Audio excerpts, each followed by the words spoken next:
Bienvenidos a nuestro programa Internacionalizando tu mente.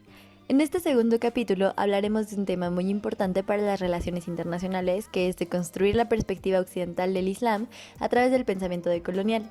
Nos acompaña Alma, Lucía y Jessica y su servidora Fernanda, y vamos a platicar sobre el tema. Para empezar, es importante decir que la imagen del Islam que hay en general en Latinoamérica, Europa y Norteamérica está dada por Occidente y está constituida por categorías conceptuales que son incompatibles con la misma religión. De hecho, el simple término de Islam, al escucharlo, nos crea un caos terminológico, es decir, que nos crea ideas negativas, sobre todo por las constantes noticias a las que estamos expuestos sobre terrorismo, y esto es debido a una violenta imposición epistemológica y religiosa que terminó por convertir en inferior a los otros. Por otro lado, los valores establecidos en el Corán se tradujeron en una religión primitiva construida como inferior. Es muy difícil incluir un pensamiento musulmán en una modernidad que es ajena y excluyente a él. Sí, yo quisiera aportar el contexto histórico de Egipto porque es muy complejo. Egipto ha tenido varias ocupaciones, empezando con la ocupación francesa en 1798 por Napoleón. Hay que recordar que Egipto era parte del Imperio Otomano y por lo tanto a las potencias le convenía un imperio otomano débil que a un poderoso Egipto. Más tarde se lleva a cabo la alianza con británicos y franceses, en la que en 1838 Mehmet Ali, el heredero al trono, había firmado un acuerdo de libre comercio con el imperio británico en el tratado que se conoce como anglo-otomano. Pero en 1854 fallece el heredero de Mehmet Said. En 1854, el sultán otorga a Francia la explotación del Canal de Suez. Estas obras iniciaron en 1859, pero es abierto hasta 1869. Las tensiones de Gran Bretaña son cada vez más graves y la concesión de la explotación del Canal de Suez se otorga a una compañía francesa, pero la crisis de Etiopía hace que el gobierno de Ismail, el entonces encargado de mantener el orden por los británicos,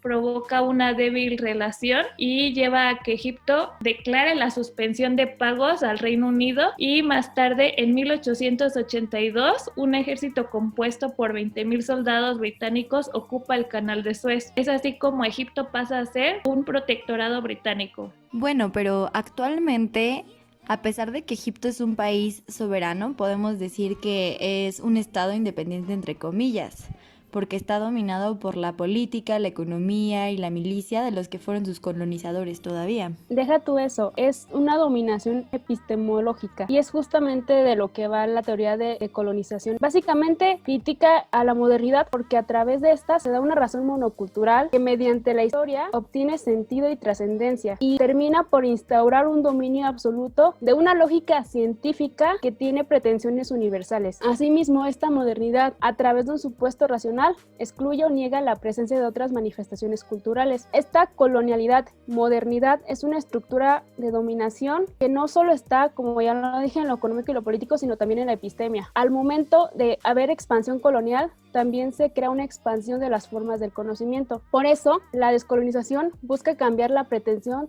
que se impone como racionalidad universal. No ve sujetos abstractos, sino ve comunidades diferenciadas por jerarquías de distinto tipo que son implantadas por la modernidad y terminan otorgándole más libertad a unos o a otros, incluso determina la relevancia de las luchas de las clases de estas comunidades. Por lo tanto, debe ser entendida como un desmontaje de estructuras de poder, tanto estatales como laborales, como el control de sexualidad, de ideologías y de formas de conocimiento que producen una división en el mundo. Incluso critica mucho esto porque mediante discursos binarios crean instrumentos para observar la realidad y es una forma de construir realidades y de controlarles. Y estos discursos binarios son precisamente esta idea de lo que es identidad y lo que no es identidad es alteridad, lo que es normalidad y lo que es anormalidad, lo que son los países desarrollados y los que son los subdesarrollados, los moderados y los radicales, los occidentales y todos los otros. Por eso mismo es que se dice que controlan la realidad y que al final de cuentas terminan delimitando el campo de las posibilidades de comprensión de la realidad. Entonces la decolonialidad es un pensamiento alternativo que permiten romper con la lógica monocultural de